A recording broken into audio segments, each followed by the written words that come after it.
एको और एस्ट्रा नोवा Pokemon world के बीच में एक सरप्राइजिंग मैचअप के बाद अब टाइम आ चुका था डे 2 का। चेयरमैन कहता है कि आज का अमेजिंग डे इसी के साथ एंड होता है, जहां पर सेकंड फाइट में एको पोकेमॉन वर्ल्ड ने प्रूव कर दिया कि क्यों उनको अंडरडॉग माना जा रहा है। उन्होंने एस्ट्रा नोवा जैसे स्ट्रॉन्ग पोकेमॉन वर्ल्ड को डोमिनेट किया और टाई भी कर दिया। अब इनके 2 पोकेमॉन ट्रेनर्स आगे भी जा रहे हैं और अगर आगे जाकर ये कुछ और स्ट्रॉन्ग पोकेमॉन वर्ल्ड के ट्रेनर्स को डिफीट कर देते हैं तो सरप्राइज मत होना, अब ये कंपटीशन में पूरी तरह से एंटर हो चुके हैं और एक स्ट्रॉन्ग पोकेमॉन वर्ल्ड है। सारे पोकेमॉन फैंस शेयर करना स्टार्ट कर देते हैं एको पोकेमॉन वर्ल्ड के लिए, जिससे उनके पोकेमॉन ट्रेनर्स को प्राउड फील होता है। पर अब जो पोकेमॉन ट्रेनर्स हारे थे वो रूम से बाहर हो जाते हैं। एस्ट्रा नोवा की तरफ से वो थे नायरा और रॉय। दोनों जेडन और लिरिक्स से हाथ मिलाकर वहां से चले जाते हैं। उनको नहीं लगा था कि ये मोमेंट इतना जल्दी आएगा, पर अब कुछ भी नहीं किया जा सकता था। वहीं पर डस्क और शैडो एको पोकेमॉन वर्ल्ड से चले जाते हैं।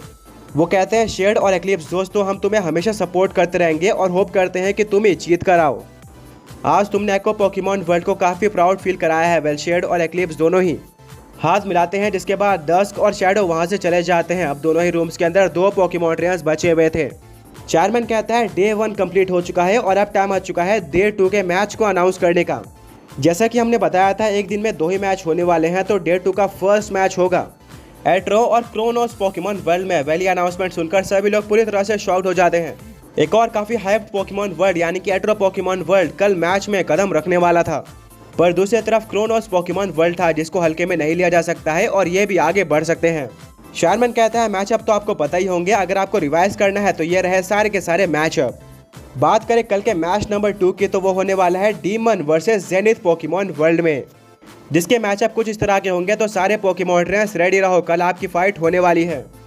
जो वर्ल्ड का नाम नहीं आया था वो रिलैक्स हो जाते हैं। इवन अभी तक ओमनी बैटल नेक्सस का नाम नहीं आया था, यानी कि हमें इस टूर्नामेंट के सबसे स्ट्रॉन्ग पोकेमॉन ट्रेनर्स को देखने के लिए थोड़ा और टाइम वेट करना पड़ेगा। पर नाम आ चुका था एट्रो पोकेमॉन ट्रेनर्स का, जिसको देखने के लिए काफ़ी ज़्यादा एक्साइटेड होते हैं सभी पोकेमॉन फैंस। कैमरा एको पोकेमॉन वर्ल्ड की तरफ किया जाता है। वो कहते हैं कि हम हमेशा से तैयार थे कि हमारी जब भी बैटल आ जाए हम अचानक से पैनिक ना करें, हमारी पूरी तैयारी हो चुकी है। वहीं पर अब एट्रो पोकेमॉन वर्ल्ड की तरफ कैमरा किया जाता है, जहां पर एलेक्स, हेक्टर, लाइट और ऐश बैठे हुए होते हैं। यहां पर ऐश और एलेक्स ऐसे पोकेमॉन ट्रेनर्स थे जिनके ऊपर काफ़ी सारे पोकेमॉन ट्रेनर्स की नज़र थी इस टूर्नामेंट में। एंड शायद कल वो दिन हो सकता था जब काफ़ी सारे पोकेमॉन ट्रेनर्स को ऐश के हुपान बाउंड को देखने का मौका मिलेगा। एंड ये भी पता चलेगा कि हुपान बाउंड के पास कैसी पावर से वो कौन कौन से पोकेमॉन्स को स्पॉन कर सकता है एंड आखिर कैसे हुपान बाउंड को डिफीट किया जा सकता है, क्योंकि कल उसकी वीकनेस भी देखने को मिल सकती है। एलेक्स ऐश और लाइट की तरफ आता है और कहता है कि अब हमें एकजुट होकर फाइट करना होगा। हाँ, हमने अपने वर्ल्ड में तो काफ़ी राइवलरी क्रिएट कर ली थी और हमें पता है कि हम एक दूसरे को लाइक नहीं करते हैं, पर हम एक सिंगल वर्ल्ड को रिप्रेजेंट कर रहे हैं और अगर हम में से कोई एक भी जीतता है तो भी वो काफ़ी प्राउड मोमेंट होगा हमारे पोकेमॉन वर्ल्ड और बाकी सारे 3 पोकेमॉन ट्रेनर्स के लिए। वेल एलेक्स के मुंह से ये बात सुनकर ऐश और लाइट सरप्राइज हो जाते हैं, बट क्योंकि एलेक्स फ्रेंडशिप का हाथ बढ़ा रहा था इसीलिए वो भी एलेक्स के साथ फ्रेंडशिप कर लेते हैं। पर एलेक्स के दिमाग में एक आवाज़ चल रही होती है, अभी के लिए तो ये एक यूनिटी का टूर्नामेंट है, पर जब ये आगे बढ़ेगा और इंडिविजुअल टूर्नामेंट बन जाएगा तब ये दोस्ती खत्म हो जाएगी। एलेक्स कहता है कि कल हमें 4-0 करना है। सारे पोकेमॉन ट्रेनर्स एलेक्स के बात से एग्री करते हैं। चेयरमैन कहता है ऑलराइट पोकेमॉन फैंस और ट्रेनर्स, आज के लिए बस इतना ही। कल आप दोबारा यहाँ पर आ सकते हो और भी धमाकेदार फाइट्स को देखने के लिए। वेल सारे के सारे पोकेमॉन ट्रेनर्स और ट्रेनर स्टेडियम से बाहर निकलना स्टार्ट कर देते हैं। ऐश अपने फ्रेंड्स और ओल्ड मैन के साथ रियूनाइट होता है एंड वो लोग आज के पोकेमॉन बैटल्स के बारे में डिस्कस करते हैं, स्पेशली एको पोकेमॉन वर्ल्ड और एस्ट्रा नोवा वर्ल्ड के बीच के फाइट के बारे में कि कैसे हमें कुछ कमाल के अपसेट्स देखने को मिले। ओल्ड मैन कहते हैं कि मेरे अकॉर्डिंग तो एट्रो और क्रोनोस Pokemon world almost same power पे है, तो मुझे नहीं लगता कि हमें कल 4-0 देखने को मिलने वाला है। कुछ पोकेमॉन ट्रेनर्स कल जरूर एट्रो से एलिमिनेट होंगे और मैं नहीं चाहता कि वो पोकेमॉन ट्रेनर्स लाइट या फिर ऐश में से कोई एक हो।